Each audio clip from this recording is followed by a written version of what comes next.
नमस्कार, एजुकेशन नगरी की खास पेशकश एजुकेशन बुलेटिन में आपका स्वागत है और मैं हूं आपके साथ दीपशिखा। चलिए रुक करते हैं शिक्षा जगत से जुड़ी बड़ी खबरों की ओर। अजमेर में आयोजित हुए रोजगार मेले में प्रदेश की 21,000 युवाओं को प्रधानमंत्री नरेंद्र मोदी ने नियुक्ति पत्र देकर रोजगार की सौगात दी। कार्यक्रम में सीएम भजनलाल शर्मा ने बताया कि पिछले 2 साल में पेपर लीक रोकने के लिए क्या काम हुआ है, साथ ही कितने युवाओं को रोजगार दिया और कितने पदों पर भर्तियों का आयोजन होगा। तो वहीं प्रधानमंत्री नरेंद्र मोदी ने युवाओं को संबोधित करते हुए कहा कि 2 साल पहले जब कांग्रेस सरकार थी तब सिर्फ पेपर लीक और भर्तियों में भ्रष्टाचार की खबरें आती थी। इसके बाद ही मोदी ने कहा कि पिछले 2 सालों में बिना पेपर लीक हुए भर्तियां तेज गति से हो रही हैं। हालांकि युवाओं को उम्मीद थी कि प्रधानमंत्री नरेंद्र मोदी भर्तियों में साक्षात्कार खत्म करने का ऐलान कर सकते हैं, लेकिन कार्यक्रम में न तो युवाओं के लिए कोई घोषणा की गई और न ही साक्षात्कार को खत्म करने का ऐलान किया गया, जिससे युवाओं में निराशा दिखी। 53,750 पदों पर आयोजित हुई चतुर्थ श्रेणी कर्मचारी भर्ती में स्क्रूटनी फॉर्म भरने की अंतिम तिथि 2 मार्च तक ही है। तो वहीं दस्तावेज सत्यापन प्रक्रिया शिक्षा विभाग की ओर से 9 मार्च से शुरू होने जा रही है।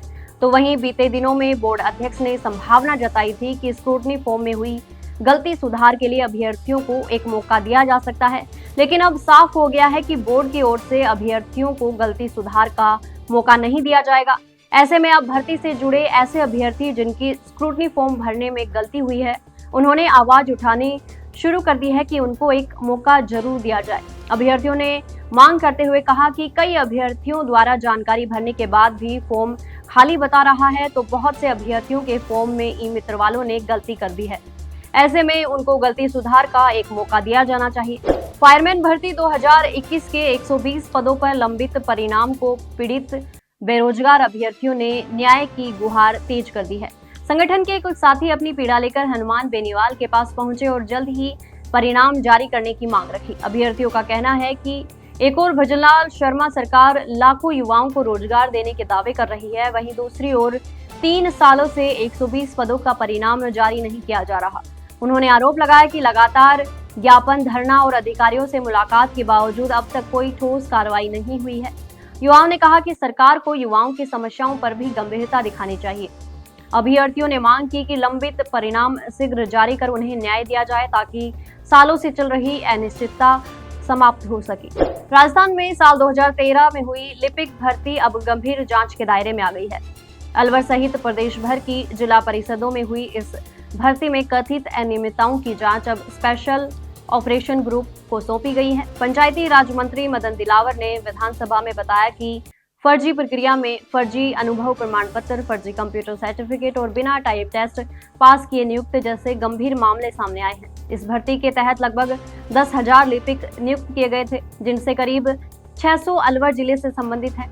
प्रारंभिक जांच में कई जिलों द्वारा अपेक्षित सहयोग नहीं मिलने पर सरकार ने सख्त रुख अपनाया है। गलती या अधूरी रिपोर्ट भेजने वाले अधिकारियों के खिलाफ चार्जशीट की चेतावनी भी दी गई है। राजस्थान में भर्ती परीक्षाएं पारदर्शी और निष्पक्ष तरीके से हो रही हैं या नहीं, इसको लेकर समय समय पर सवाल खड़े होते रहे हैं। हालांकि कर्मचारी चयन बोर्ड की हर भर्ती में कुछ न कुछ गड़बड़ियों के आरोप युवा लगाते हुए नजर आ रहे हैं। सबसे ज्यादा आरोप चतुर्थ श्रेणी कर्मचारी भर्ती पर लगे। इसके बाद बोर्ड की ओर से ओएमआर सीट सार्वजनिक करने का फैसला लिया गया, तो वहीं अब बोर्ड की ओर से अन्य भर्तियों की ओएमआर सीट भी सार्वजनिक कर दी गई है, जिससे भर्ती परीक्षाओं में और पारदर्शिता लाई जा सके।